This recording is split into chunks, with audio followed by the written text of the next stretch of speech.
तो आज हम क्लास 10th का chapter number 5 arithmetic progression start कर रहे हैं। आज बेसिकली हम अर्थमेटिक प्रोग्रेशन को का फर्स्ट क्लास है और इसमें हम ये समझेंगे कि अर्थमेटिक प्रोग्रेशन होता क्या है और इससे रिलेटेड थोड़े बहुत छोटे छोटे से कंसेप्ट को समझेंगे इस वीडियो के अंदर में। तो अर्थमेटिक प्रोग्रेशन को बच्चे हम एपी शॉर्ट फॉर्म एपी है, अर्थमेटिक प्रोग्रेशन एपी। अब ये होता क्या है अर्थमेटिक प्रोग्रेशन, इसको समझिए, या किस सीरीज को हम अर्थमेटिक सीरीज बोलते हैं ये समझना है। अर्थमेटिक सीरीज किसे कहते हैं? अब मान लीजिए एग्जाम्पल के लिए आपको मैं यहाँ पे समझाऊँ। मैंने कहा 100, 70, 40 एंड सो ऑन, या मैंने एग्जाम्पल के लिए कहा 2, 4, 6, 8, या मैंने कहा आपको 3, 3, 3, 3 एंड सो ऑन, या मैंने कहा आपका 5, 10, 12, 18 एंड सो ऑन। तो बच्चे ये सभी सीरीज हैं, ये सभी क्या है, श्रेणी है। इसको सभी के सभी क्या हमारे बच्चे सीरीज है ना, सबको ही सीरीज बोलेंगे। यहाँ पे जितने भी हैं ये चारों क्या है, सीरीज हैं। बट कौन से अर्थमेटिक सीरीज हैं, किसको मैं अर्थमेटिक प्रोग्रेशन बोलूंगा, उसके लिए क्या होगा, उसके लिए हमें ध्यान देना है एक बात। वो बात है इसके अंदर में इसके बीच का जो डिफरेंस है बच्चे, इन टर्म्स के बीच के, इसको हम क्या बोलते हैं बच्चे, ये जो लिखे पड़े इसको हम क्या बोल रहे हैं, टर्म्स बोलते हैं। क्या बोलते हैं? जैसे ये हो गया हमारा फर्स्ट टर्म, इसको हम क्या बोल रहे हैं, फर्स्ट टर्म। ठीक है, ये क्या हो गया बच्चे, हमारा सेकेंड टर्म है ना, क्या बोल रहे हैं, सेकेंड टर्म। तो ये टर्म्स होंगे, ठीक है, first term, second term, third term, fourth term and so on, है ना। तो ये हमारे टर्म्स हैं, और टर्म्स के बीच का जो गैप है ना, अगर वो सेम है, टर्म्स के बीच का जो डिफरेंस है अगर वो सेम है तो उसको हम अर्थमेटिक सीरीज बोल देते हैं। और बच्चे टर्म्स के बीच के गैप को हम डी से डिनोट करते हैं, और डी को क्या बोलते हैं बच्चे, कॉमन डिफरेंस। क्या बोलते हैं, कॉमन डिफरेंस। तो बीच का गैप जो होता है ना बच्चे, इसको क्या बोलते हैं, कॉमन डिफरेंस। तो यहाँ आप देखो ध्यान से, 70 और 100 और 70 का गैप कितने का बच्चे, यहाँ पे 30 का, यहाँ पे भी गैप 30 का ही है। यहाँ गैप देखिए बच्चे, यहाँ पे 2 का गैप है, यहाँ पे भी 2 का गैप है, यहाँ पे भी 2 का गैप है, यहाँ देखिए 0, 0 का गैप, मतलब गैप सेम है। तो ये तीनों ही आपके एपी हैं, ये भी आपका एपी है अर्थमेटिक प्रोग्रेशन, ये भी आपका एपी है, ये भी आपका अर्थमेटिक प्रोग्रेशन है। बट यहाँ का गैप देखेंगे तो बच्चे यहाँ का गैप कितना है, यहाँ आपको दिख रहा है +5 है, यहाँ गैप कितना आ रहा है, यहाँ भी 5, यहाँ पे देखिए कितने गैप है, 10 और 12, तो यहाँ पे 2 का ही गैप है। यहाँ कितने का गैप बच्चे, यहाँ पे फिर 6 का गैप है। तो यहाँ गैप अनइक्वल है, इसका मतलब ये एपी नहीं है, मतलब ये आपका एपी में नहीं है। मतलब इसका गैप अगर अनइक्वल है तो ये एपी में नहीं है, पर इन सबके गैप क्या है बच्चे, सेम है। यहाँ 0 का गैप आ रहा है, यहाँ भी 0 का गैप आ रहा है, यहाँ भी 0 का गैप, इसमें 2 का गैप दिख रहा है आपको, इसमें 2 का गैप दिख रहा है। तो ये सब जहाँ पे गैप सेम हो, तो कॉमन डिफरेंस मतलब बच्चे, कॉमन डिफरेंस मतलब जिस सीरीज का कॉमन डिफरेंस सेम है तो उस सीरीज को हम अर्थमेटिक सीरीज बोलते हैं, और जिसके गैप अलग अलग हैं तो उसको हम अर्थमेटिक सीरीज नहीं बोलते हैं। इसमें हमें कुछ चीजों को समझना है, तो उसको समझते हैं कि इसमें जैसे हम टर्म्स को नाम देते हैं किस तरीके से, तो समझिए ध्यान से इसको। तो यहाँ पर जैसे हमने लिखा है इस चीज को A1, A2, A3, A4 and so on, last is AN। तो बच्चे जो A है यहाँ पे, A आपका हो जाएगा यहाँ पे फर्स्ट टर्म, है ना। A2 को हम यहाँ पे क्या बोल रहे हैं, सेकेंड टर्म, ऐसे ही so on, third term, fourth term. तो ये क्या होगा बच्चे, AN को क्या बोलते हैं, लास्ट। AN को क्या बोलते हैं बच्चे यहाँ पे, लास्ट टर्म। इसको जनरल टर्म भी बोला जाता है। क्या बोला जाता है, जनरल टर्म, ठीक है, general term, AN last term, general term, ठीक है।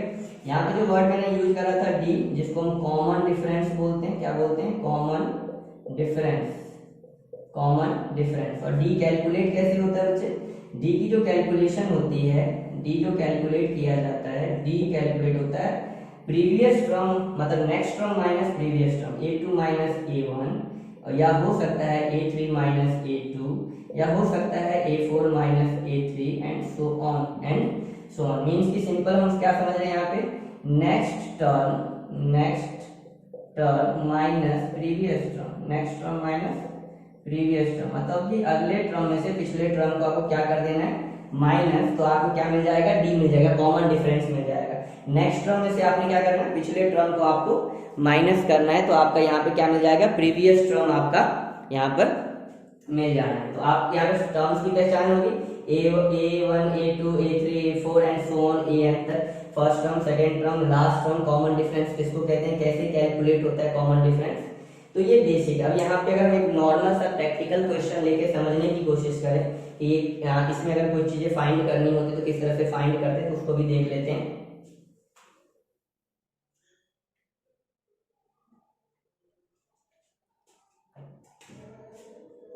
एग्जाम्पल लेके समझते हैं। मान लीजिए मैंने कहा कि ऐसे 7 4 1 एंड सो ऑन। मैं इसमें आपको बताना है फर्स्ट टर्म क्या है। तो यहाँ जैसा भी लिखा है हम सबसे पहले फाइंड मान लीजिए फर्स्ट टर्म क्या है इसके अंदर में, कॉमन डिफरेंस क्या है इसके अंदर में, कॉमन डिफरेंस क्या है इसके अंदर में, ठीक है। और मान लीजिए कि कहा जाए कि अभी दो बातों को समझ लेते हैं पहले, फर्स्ट टर्म और कॉमन डिफरेंस। तो हमें पता है कि किसी भी सीरीज का जो पहला टर्म होता है वही क्या होता है उसका फर्स्ट टर्म, है ना। तो ये हमें पता चल गया कि फर्स्ट टर्म क्या है हमारा 7 है। तो फर्स्ट टर्म में क्या पता चल गया, फर्स्ट टर्म क्या हमारा 7 है, first term, second term and so on. अब यहाँ कॉमन डिफरेंस की बात है। कॉमन डिफरेंस को हम डी से डिनोट करते हैं बच्चे, कॉमन डिफरेंस। तो कॉमन डिफरेंस की जो कि होता है A2 माइनस A1। तो A2 कितना है बच्चे 4 माइनस 7 कितना आ जाएगा बच्चे यहाँ पे माइनस का 3। तो कॉमन डिफरेंस कितना मिल गया आपका 3। फर्स्ट टर्म क्या हो गया, सीरीज का जो पहला टर्म होता है वही आपका फर्स्ट टर्म होता है। कॉमन डिफरेंस नेक्स्ट टर्म में से प्रीवियस टर्म को आपको माइनस कर देना। अब यहाँ पे ध्यान दो, 4 में 7 गया तो भी -3, 1 में से 4 गया तो भी -3, क्योंकि ये सीरीज किसमें है बच्चे AP में है ये सीरीज। तो आपने पता लगा लिया इसमें। बट यही क्वेश्चन, इसी में हम क्वेश्चन को और ऐड कर देते हैं और हमें क्वेश्चन ये पूछा होता कि फाइंड नेक्स्ट या find fourth term, find A4। क्या पूछा होता आपसे बच्चे, फाइंड A4, मतलब फोर्थ टर्म आपसे पूछा होता। तो 3 टर्म तो था A1 A2 A3। अगर आपसे A4 पूछा तो कैसे करते हैं, तो बच्चे A4 निकालने का तरीका है हमारे पास। A4 निकालने का हमारे पास तरीका है, एक फॉर्मूला होता है, तो उसको अभी समझते हैं। बट उससे पहले अगर सिंपली नहीं भी पता है तो कैसे करेंगे, A4 तो A प्लस 4 है ना बच्चे, 1 कम 4 है तो 1 कम 3, 4 से 1 कम 3 और D लगा दीजिए, A प्लस 3D हो जाएगा। तो A कितना है हमारे पास 7 और फॉर्म यहाँ पे 3 हो गया। D कितना है हमने निकाला था माइनस का 3 तो कितना हो गया 7 और 3 इंटू 3 माइनस का 9, तो प्लस माइनस कितना आ जाएगा बच्चे माइनस का 2।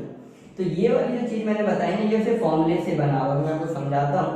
अगर बट ये कैसे, अगर मान लो कि मुझे A25 बोला होता तो कैसे निकालते, A25 में से 1 माइनस करो कितना आएगा 24, तो 24D। अगर मुझे कहा होता A37 निकालो तो क्या कहता, A37 में 1 माइनस करो 36, तो 36D। तो ये चीजें फाइंड हो कैसे रहा है, इसके लिए बच्चे एक फॉर्मूला होता है, जनरल टर्म का फॉर्मूला, an का formula, an equal to a plus n minus 1 into T, ये हमारा फॉर्मूला है। और ये जो चीजें बन रही है ना इसी फॉर्मूले की वजह से बन रहा है। आप ध्यान से देखो ना, an मतलब ये जो 4 लिखा है ना n है, ये नंबर ऑफ टर्म है, ये नंबर ऑफ टर्म है, ठीक है 25 ये n है हमारे, और n में से 1 सब्ट्रैक्ट हो रहा है, तो n में से 1 से 4 में से 1 सब्ट्रैक्ट तो 3 हुआ, 25 में से 1 24, 37 में से 1 36, है ना। तो अपने आप नहीं हो रहा, फॉर्मूले की वजह से हो रहा है बच्चे। इसको क्या बोलते हैं, बता रखा था, इसको हम लास्ट टर्म बोलते हैं, लास्ट टर्म। इसीलिए an को हम l से भी डिनोट करते हैं, और इसको हम जनरल टर्म भी बोलते हैं, इसको हम जनरल टर्म भी बोलते हैं। कई बार पेपर में क्या था, फाइंड जनरल टर्म मींस कि an फाइंड करने को कह रहा है। ये तो बता चुका ऑलरेडी आपको, ये क्या होता है हमारा फर्स्ट टर्म होता है। ये आपका क्या हो गया n बच्चे, नंबर ऑफ टर्म, और d का मतलब क्या होगा बच्चे,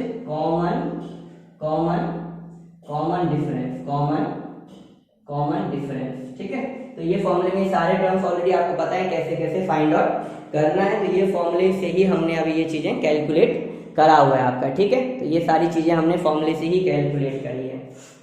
तो ये इस चैप्टर में एक फॉर्मूला तो ये है जनरल टर्म का फॉर्मूला है, और एक आपका इस चैप्टर के अंदर समीशन का फॉर्मूला है। टोटल 2 ही फॉर्मूले इस चैप्टर में, और 2 फॉर्मूले पे आपका चैप्टर 5 जो अरिथमेटिक प्रोग्रेशन है 2 फॉर्मूले पे बेस्ड, एक तो जनरल टर्म के फॉर्मूले पे जो कि आपका लिखा पड़ा है an equal to a plus n minus 1 into D, और एक समीशन का फॉर्मूला है sn का फॉर्मूला है। तो ये 2 फॉर्मूले में पूरा चैप्टर है। इसके अंदर में आपके चैप्टर में क्वेश्चंस की वैरायटी है, इन दोनों फॉर्मूले पे अलग अलग टाइप के क्वेश्चन है। तो फॉर्मूला तो वही है पर क्वेश्चंस अलग अलग टाइप के हैं। तो क्वेश्चंस की प्रैक्टिस करनी है हमें, तो फॉर्मूला यही अप्लाई होना है। बहुत नॉर्मल चैप्टर, बहुत आसान है, आसानी से समझ में आ जाएगा। ये दो फॉर्मूले आपको समझ में आ जाएंगे तो क्वेश्चंस भी आप धीरे धीरे करके कर लोगे। ठीक है, तो नेक्स्ट वीडियो में मिलते हैं, इसी फॉर्मूले के फर्दर क्वेश्चंस को डील करेंगे इस फॉर्मूले से। और 5.1 तो आप कर सकते हैं, 5.1 में ये बेसिक फॉर्मूला अप्लाई होके वहां पे 5.1 आपका हो जाएगा। 5.2 में हम इस फॉर्मूले के साथ 5.2 के क्वेश्चंस को करेंगे। 5.2 में जो कुछ बहुत इंपॉर्टेंट क्वेश्चन है जो कि फ्रीक्वेंटली पूछा जाता है, तो 5.2 के हम पहले इंपॉर्टेंट क्वेश्चनों को टारगेट करेंगे और उसके बाद हम बाकी क्वेश्चन को भी डिस्कस करेंगे जो क्वेश्चन आपको दिक्कत देगा। ठीक है, तो चलिए नेक्स्ट क्लास में मिलते हैं और इस चैप्टर को कंटिन्यू करेंगे।